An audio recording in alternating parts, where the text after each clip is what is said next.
¿Qué harías si descubrieras que la estática en tu cámara de seguridad ocultaba a un desconocido acariciando el cabello de tu bebé en mitad de la noche? Si quieres adentrarte en este espeluznante caso de la vida real y descubrir cómo se resolvió, no olvides suscribirte ahora mismo. Era exactamente la madrugada, las 2:13, cuando un grito desgarrador de mi hija me despertó, coincidiendo con la desaparición misteriosa de un minuto entero en nuestras grabaciones de seguridad. En ese preciso instante, la idea de que los ruidos del jardín trasero eran solo obra de un mapache se desvaneció por completo de mi mente. Mi nombre es Melissa Carter. En aquel entonces tenía 44 años y me desempeñaba como oficial de logística en la base militar de Fort Liberty. Vivíamos en una casa de ladrillo de 3 habitaciones, una construcción sencilla en la zona oeste de Fayetteville, en Carolina del Norte. No era un lugar lujoso ni mucho menos. Alfombras de tono beige, un escalón trasero que crujía con cada pisada y un buzón de correo que siempre terminaba inclinándose hacia la izquierda, sin importar cuántas veces intentara enderezarlo con mis propias manos. Aquella noche, mi esposo Daniel supuestamente se encontraba en la ciudad de Atlanta asistiendo a una convención de ventas regionales. Yo estaba completamente sola en la casa con nuestra pequeña Emma, de apenas 1 año de edad. Todo comenzó con un sonido sutil, un leve raspón cerca de la cerca de madera, seguido de 2 pasos sumamente cautelosos sobre el suelo del patio trasero. Me incorporé de golpe en la cama, aguzando el oído en medio de la penumbra. Antes de que pudiera estirar el brazo para encender la lámpara de noche, Emma comenzó a llorar de una forma desgarradora, no con el llanto habitual de una rabieta o el cansancio de un bebé que ha perdido su chupete, sino con un grito sofocante que la hacía toser entre bocanadas de aire. Me puse unos pantalones deportivos a toda prisa, extraje mi pistola reglamentaria de la caja fuerte de seguridad y comencé a avanzar sigilosamente por el pasillo oscuro, repitiendo que mamá ya iba en camino. Lo primero que hice fue revisar la habitación de mi hija. Emma estaba de pie en su cuna, con el rostro completamente enrojecido por el llanto y sujetando los barrotes de madera con una fuerza increíble para su tamaño. La ventana de su cuarto permanecía perfectamente cerrada y el armario estaba vacío. La levanté con cuidado, apoyando su pequeño cuerpo contra mi hombro, y sentí como sus diminutos dedos se aferraban con desesperación a la tela de mi camiseta. Con ella en brazos, procedí a inspeccionar minuciosamente el resto de la vivienda. Recorrí la cocina, el área de lavado, el dormitorio de visitas y el garaje. Cada cerradura estaba echada y cada ventana permanecía asegurada desde el interior. Al asomarme por la ventana del patio, la luz amarilla del porche revelaba un espacio exterior completamente desierto. Manteniendo a Emma bien sujeta contra mi cadera, saqué mi teléfono móvil para revisar la aplicación de las cámaras de seguridad. Contábamos con 4 dispositivos de vigilancia instalados, en el porche delantero, en la entrada del garaje, en el patio trasero y en el pasillo que conducía al cuarto de la bebé. Todos los sistemas figuraban como conectados y en funcionamiento. Comencé a retroceder en la línea de tiempo de las grabaciones. A las 2:12 de la mañana, el patio trasero se veía completamente desocupado. Sin embargo, al llegar a las 2:13, la pantalla se transformó en pura estática gris. A las 2:14, la imagen volvía a la normalidad, mostrando el patio nuevamente vacío. Repetí la reproducción unas 3 veces consecutivas, esperando que fuera un simple error de carga, pero el resultado fue idéntico, 60 segundos exactos de ruido visual y un siseo electrónico continuo. Para ese momento, Emma había dejado de llorar, pero se negaba rotundamente a soltarme. Me quedé contemplando la pantalla en silencio, consciente de que aquello no era un fallo técnico fortuito. Decidí no volver a cerrar los ojos en toda la noche, encendí absolutamente todas las luces de la casa y coloqué una pesada silla de comedor trabando la perilla de la puerta trasera. Tan pronto como dieron las 7:30 de la mañana, llamé a mi trabajo para avisar que llegaría tarde, preparé la pañalera de Emma, desmonté el grabador de vídeo digital del gabinete del pasillo y conduje directamente hacia una tienda de seguridad llamada Sand Hill Security Solutions, ubicada cerca de Esquivo Road. Allí me atendió un técnico de contextura delgada llamado Leon, quien llevaba unas gafas con montura plateada y sostenía una taza de café con una inscripción humorística sobre ser un padre aceptable. Leon se dedicó a examinar y trabajar sobre el archivo dañado durante casi una hora entera, hasta que finalmente la grabación oculta apareció en su monitor. El fragmento que logró recuperar era sumamente oscuro y borroso. Al principio del vídeo, solo se apreciaba cómo la puerta de la habitación de mi hija comenzaba a abrirse con lentitud milimétrica.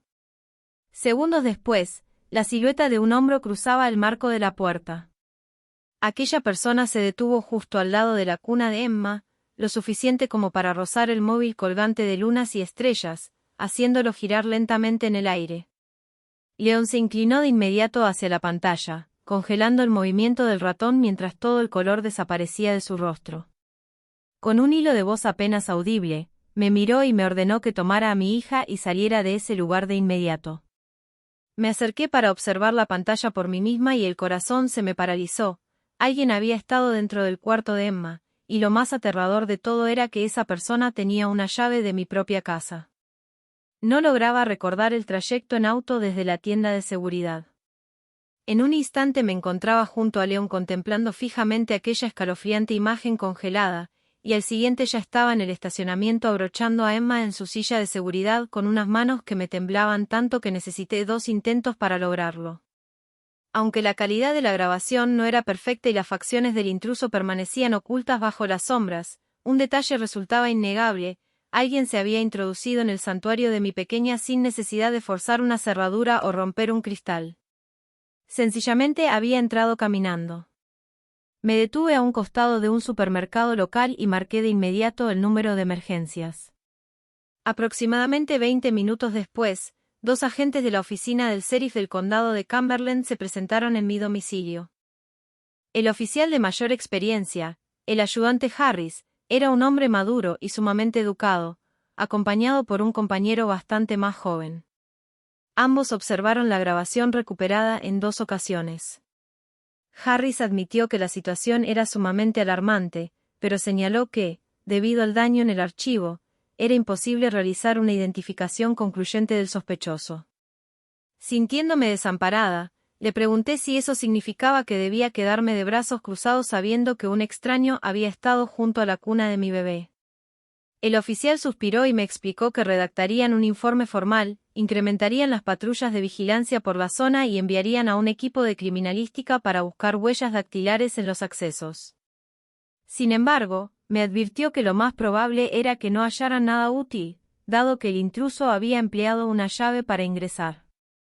Antes de marcharse, me sugirió reemplazar de inmediato todas las cerraduras de la vivienda y examinar los detectores de humo en busca de posibles cámaras ocultas. Aquel consejo me resultó mucho más valioso que cualquier patrullaje prometido. Para el mediodía ya me encontraba en la oficina de un cerrajero, y antes de las 3 de la tarde, todas las cerraduras de mi hogar habían sido renovadas. A pesar de las nuevas medidas de seguridad, la idea de pasar la noche allí me resultaba insoportable.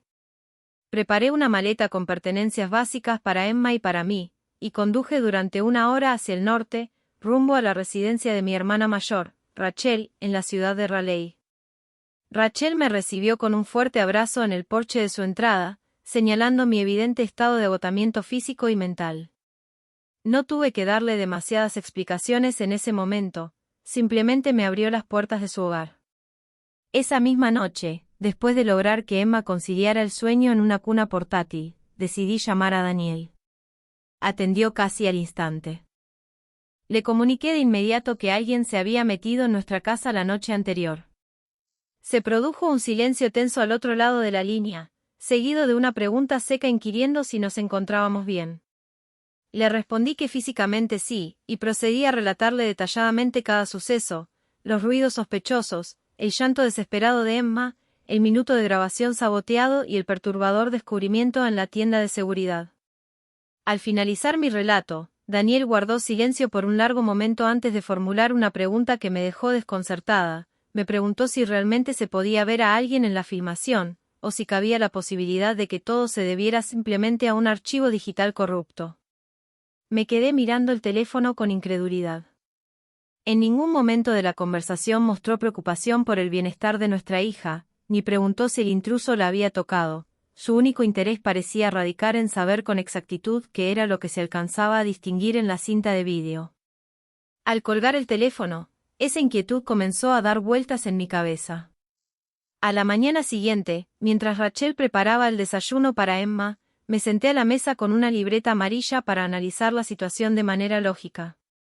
En la parte superior de la hoja escribí una sola de las interrogantes que me atormentaban: ¿quién tiene una copia de la llave de la casa?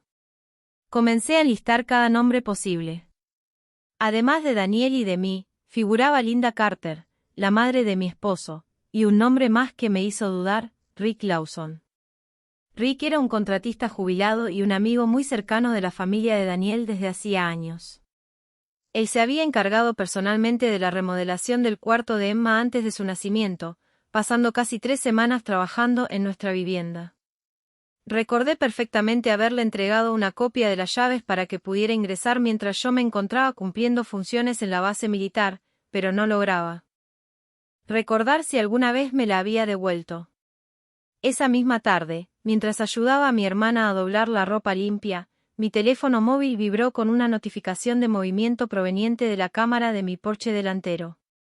Al abrir la transmisión en vivo no vi a nadie, pero sobre el tapete de bienvenida descansaba, perfectamente colocado, el peluche de conejo blanco de Emma.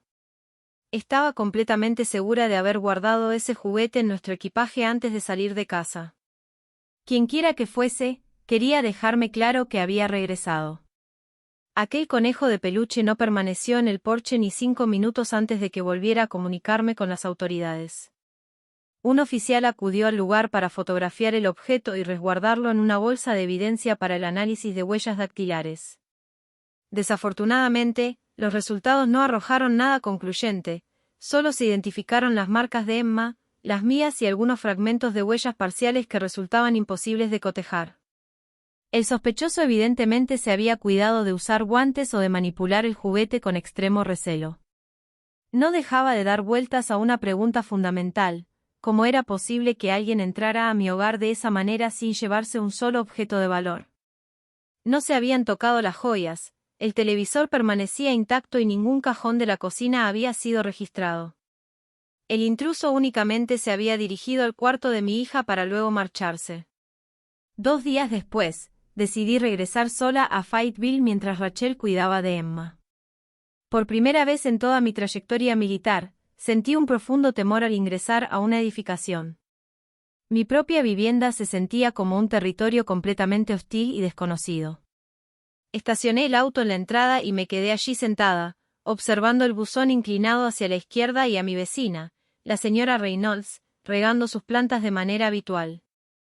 Al verme, la señora Reynolds se acercó de inmediato con rostro preocupado, comentando que todo el vecindario estaba enterado de la situación. Bajando la voz para mantener la confidencialidad, me confesó haber observado algo inusual en 3 noches distintas, siempre pasadas las 12 de la madrugada, una camioneta pick-up de color blanco. Mi corazón dio un vuelco. Me explicó que se trataba de un modelo Ford antiguo que solía estacionarse cerca del terreno baldío que quedaba al final de la calle, manteniendo siempre las luces apagadas. No había logrado distinguir la identidad del conductor, pero el patrón resultaba sumamente sospechoso. Tras agradecerle la información, crucé la calle para conversar con el señor Harold Jenkins, un veterano de la guerra de Vietnam de 73 años que solía pasar sus tardes en el porche delantero con una taza de café negro. Harold me observó con solemnidad y me invitó a sentarme a su lado. Le relaté detalladamente lo ocurrido y él escuchó con suma atención. Al finalizar, me confirmó que aquella noche había escuchado el llanto de Emma poco después de las 2 de la mañana, seguido del sonido sutil de una puerta de vehículo cerrándose y el motor de una camioneta que parecía haber sido dejada rodar cuesta abajo antes de ser encendida, evidentemente para evitar despertar a los vecinos de la cuadra. Esa maniobra denotaba una planificación meticulosa, no un simple golpe de suerte. Decidí hablar con otros vecinos de la zona. Uno de ellos contaba con una cámara de seguridad orientada hacia la vía pública y accedió a revisar el material de aquella noche conmigo. A las 2:07 de la mañana, una silueta borrosa que correspondía a una camioneta pick-up blanca pasó lentamente frente a mi propiedad con los faros apagados y volvió a aparecer en sentido contrario a las 2:18. Aunque la matrícula no resultaba legible debido a la baja resolución, identifiqué plenamente el modelo. Era una Ford F. 150 antigua, idéntica a la que poseía Rick Lawson. Sintiendo una opresión en el pecho, decidí llamarlo esa misma tarde. Rick respondió de manera afable, preguntando por el estado de la bebé y comentando que ya estaba al tanto del supuesto incidente. Le pregunté de forma directa si había estado cerca de mi casa la noche del lunes, a lo que respondió con demasiada ligereza que se encontraba pescando en solitario en el lago Jordan. Decidí conducir de inmediato hacia su domicilio. Lo encontré en el jardín exterior limpiando su equipo de pesca. Al verme, intentó bromear preguntando si realmente sospechaba de él, añadiendo que mi formación militar me hacía tomarme la situación como si se tratara de una operación en el extranjero. Aquellas palabras me congelaron la sangre. Yo jamás le había mencionado a Rick, ni a nadie más allá de los oficiales, que había realizado una búsqueda táctica habitación por habitación aquella noche. El hecho de que conociera ese detalle me convenció de que había algo mucho más complejo detrás de todo esto. Pasé la noche en vela, atormentada por la frase de Rick. A la mañana siguiente, solicité un día libre en la base. Mi oficial al mando, el coronel Hayes, notó de inmediato la tensión en mi voz y me concedió el permiso sin dudarlo. En lugar de regresar a la tienda de seguridad local, decidí conducir 2 horas en dirección a la ciudad de Charlotte para acudir a un laboratorio forense digital de renombre recomendado por un colega militar, una empresa especializada en la restauración de archivos de vídeo para agencias de la ley e instituciones de seguros. El especialista encargado del caso, Ben Álvarez, un hombre de gran experiencia y ademanes sumamente profesionales, se dispuso a conectar mi dispositivo grabador a un complejo sistema de recuperación de datos. Tras casi 3 horas de arduo trabajo técnico, Ben me informó que únicamente había logrado rescatar una secuencia de 8 segundos del minuto dañado. Aunque mi optimismo decayó inicialmente, le pedí que reprodujera el fragmento rescatado. La pantalla mostró el cuarto de Emma con la marca de tiempo de las 2:13 con 17 segundos. La puerta de la habitación se abrió de forma pausada y natural, sin violencia alguna, revelando a una persona cuya identidad permanecía oculta bajo una gorra deportiva de color oscuro. El intruso caminó con total seguridad hacia la cuna de Emma, quien apenas se movió en su sueño. En lugar de sustraerla o causarle algún daño físico, el individuo estiró la mano para acariciar con extrema suavidad el cabello de la bebé en un gesto casi afectuoso, contemplándola en silencio antes de que la cinta se cortara abruptamente. Al revisar detenidamente la filmación a sugerencia de Ben, este congeló la imagen en el calzado del intruso, unas botas de trabajo de cuero marrón con una suela de gran grosor y un distintivo logotipo bordado en el lateral. Al ampliar la imagen digitalmente, se pudo distinguir un óvalo de color azul con la inscripción de la empresa constructora de Rick Lawson. Recordé perfectamente aquellas botas, eran las mismas que Rick se negaba a desechar por considerarlas su calzado de la suerte. Con la copia de la evidencia en una unidad de memoria, me dirigí de inmediato a la casa de Rick, pero al llegar me encontré con la sorpresa de que su camioneta no estaba y su vecina me informó que se había marchado a toda prisa por la mañana cargando sospechosas cajas en su vehículo. Conducir de vuelta a la oficina del sheriff fue un acto de absoluta determinación. Ya no iba a solicitar apoyo, iba a entregar pruebas irrefutables.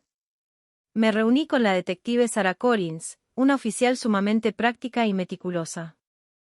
Tras observar la grabación de 8 segundos y el detalle del calzado de Rick Lawson, me aseguró que procederían a interrogarlo de inmediato.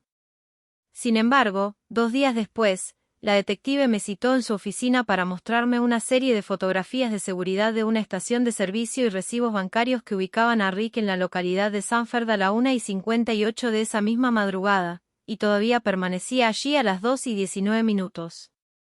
Dado que Sanford se encontraba a unos 40 kilómetros de distancia de mi hogar, resultaba físicamente imposible que él hubiese estado en el cuarto de mi hija a las 2:13.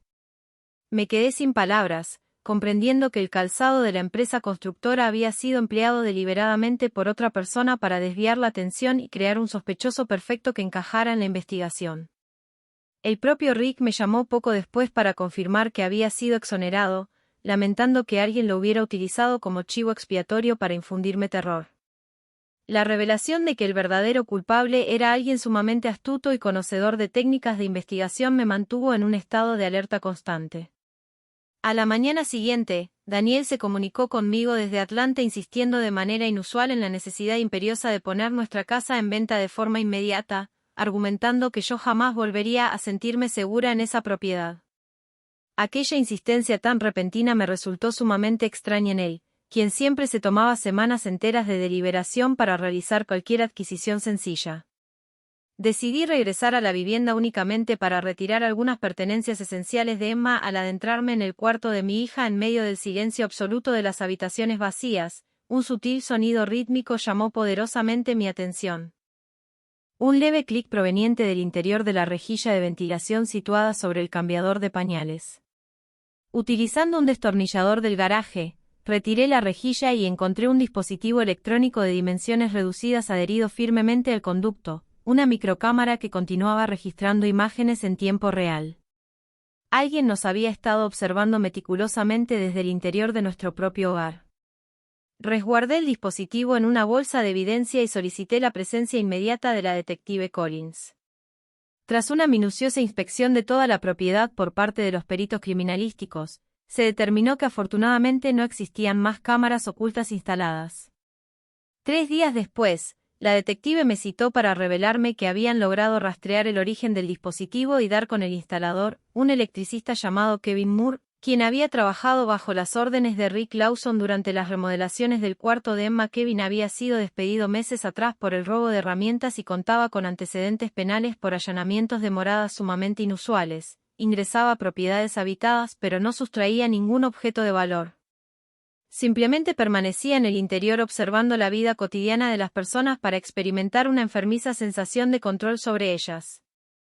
Al revisar los archivos recuperados de la tarjeta de memoria de la cámara, descubrimos que contenía grabaciones de nuestras rutinas diarias y, lo más perturbador de todo, un clip grabado 2 semanas antes del incidente donde se apreciaba a Kevin ingresando al cuarto de Emma para colocarse sobre su cuna y sonreír directamente hacia la cámara oculta.